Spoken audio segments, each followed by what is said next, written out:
Hi Fantasy Managers, welcome to FPL Team Talk. In this video then I'm going to do a review of game week 32. We're going to talk quickly about how I got on, have a look at some of the top performing players in terms of expected goals, expected goal assists, overall goal involvement, and some surprises on there looking at the stats.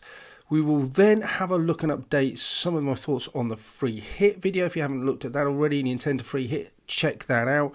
So we'll go through all that good stuff. So remember, if you enjoy the video, give it a like, hit subscribe, especially if you're free hitting, because there'll be updates on that.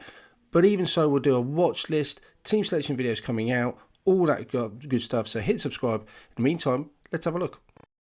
It feels really unusual doing a video on a Sunday night reviewing game week because it just feels so long since we've had the whole week to go, a whole weekend of fixtures. So it started on Friday night with a pretty dire game, it's got to be said, with Newcastle obviously pipping Wolves, and finished with that great game between Manchester City and Liverpool. In between time we had Chelsea hammering Southampton, Leeds and Spurs having big away wins, and there's Brentford as well upsetting the odds against West Ham. No one saw that coming.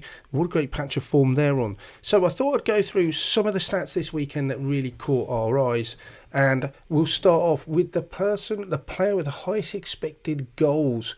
Wouldn't be the same as the person who got the most goals. Strangely enough, the player who scored the most points, Heung-min Son, just not featuring on any of the expected charts. He, even though he got his hat-trick, he didn't actually end up with the expected most goals. Just shows what a clinical player he is. But Werner was the highest. His expected goals were 2.14. Obviously, he only ended up with 2 goals, just the 2, 1 assist, 15 points.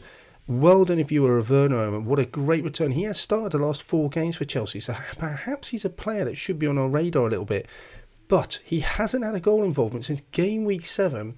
Strangely enough, that was against Southampton as well, so he enjoys playing against them. Hit the post a couple of times as well. So 2 goals, 1 assist. His goals expected 2. He's obviously just underachieved that in some ways, but still happy if you're a Werner owner, 2 goals. How about the person with the expected goal assist then? Same team, Marcus Alonso. Expected to gain 1 assist in the game through his passing involvement. Got 1 goal, didn't actually provide any assists, but got 13 points. So, both Chelsea players right up there. In terms of those who actually had all goal involvement, some interesting names up there. Werner certainly topped the charts. Then came Brian Mbeumo for Brentford. 1 goal assist in his game. Expected goal involvement at 1.62. 11 points. He's been impressive lately.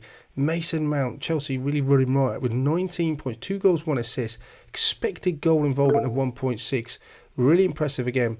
And then we have Wilfried Zaha. I suppose given his penalty save, but he put in a rebound, so his expected goal involvement overall 1.53. Only picking up 5 points because obviously he lost some for that penalty miss. Okay, let's have a look at how I got on then, guys, in game week 32. Really happy. Ramsdale got 1 point, so I would have outperformed him with 3. I don't think I can really kick myself with that. Never judge a decision by its outcome. I think he was the right call still, Ramsdale. Neither kept a clean sheet. Reece James didn't start again. That was very frustrating. He came on, rather he just didn't come on at all if he was going to not start. But Rudiger did pick up a clean sheet, which was nice. Davies as well. Tough game, I think, away at Villa.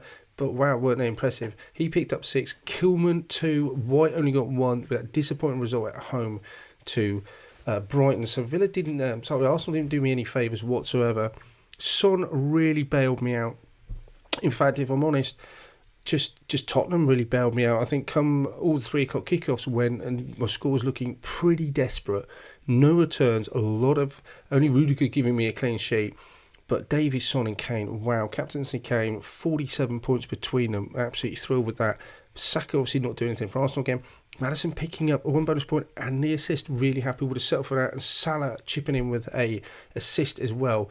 Strange enough though, with his absolute total ownership, effective ownership, everything he did would just reduced my rank even worse. So captain was on Kane. Obviously he picked up 10 points for me, really pleased with that.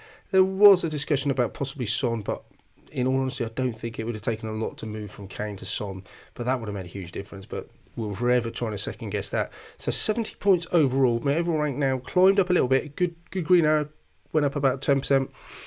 So 12,413. Remember, I still got 2 free hits to navigate and use, and 1 will be in game week 33. So any transfer plans, really, I'm just looking at no transfers whatsoever. Really, I'm just free hitting. So This is the side that I put out. Check the video I released last week on Saturday morning, rather, if you want to have a look at it. There will be changes, to no doubt. Haven't changed it yet. I'm just looking at the likes of Maddison, Saka. I don't think I want to change my mind with that. Will Prowse, Cornet will stay. There was mentioned on some of the comments about Dubravka. I absolutely agree. I think he's one that's really on the radar. I certainly think 2 home games for Newcastle looks like I want to get on board on.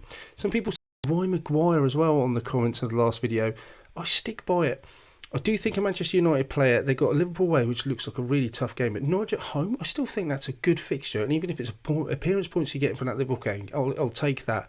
But maybe Maguire, I've changed my mind about him. With Shaw out and definitely out, then I will have Telles. I think he offers much more attacking potential.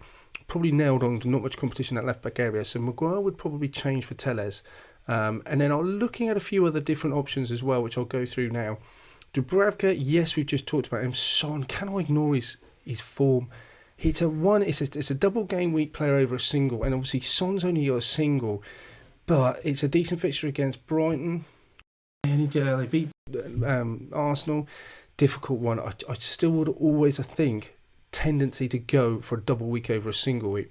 Dambo, do I double up? If I don't go Dubravka, do I then go to Target and Burn? I'm tempted. Money's not really an issue in terms of the cost of this free hit side. And I do think the 2 home fixtures for Newcastle look really nice. And Telles, we talked about him. I think Maguire would definitely come out. And if Telles is nailed on that left back, he is not going to be my Manchester United player. The other question is around Leicester. So much rotation. They've got a decent double game week next week. Choices are Maddison, Barnes, Iheanacho, Pereira. But quite frankly, I could name the whole Leicester side, especially defensively. I do want to get a Leicester defender in there. But who's going to play?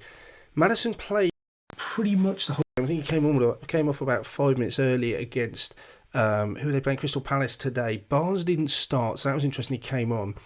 And no Iheanacho. So does that mean they're all being rested for Eindhoven? If they play, do they then miss one of the double game weeks?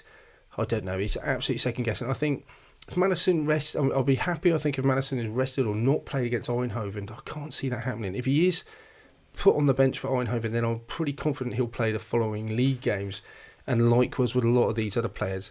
I'm really going to keep an eye on that press conferences that will come out next week and Eindhoven team to see who is playing in that defence, and then trying to second guess who will play at the weekend in those fixtures. Brendan Rodgers already come out and said there's going to be a lot of rotation, 8 games in this month. He knows that especially in defence, he's even targeted and said that they're going to be constantly refreshing it.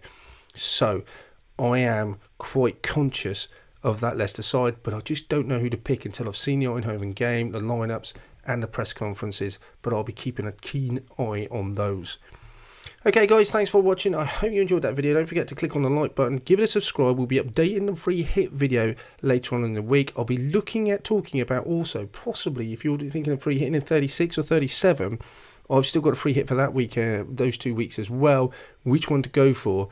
I think you'll be a bit surprised. I think I'm tendency to go for 37, but we'll talk about the pros and cons later on. In the meantime, take care, enjoy the rest of the week, and speak to you soon.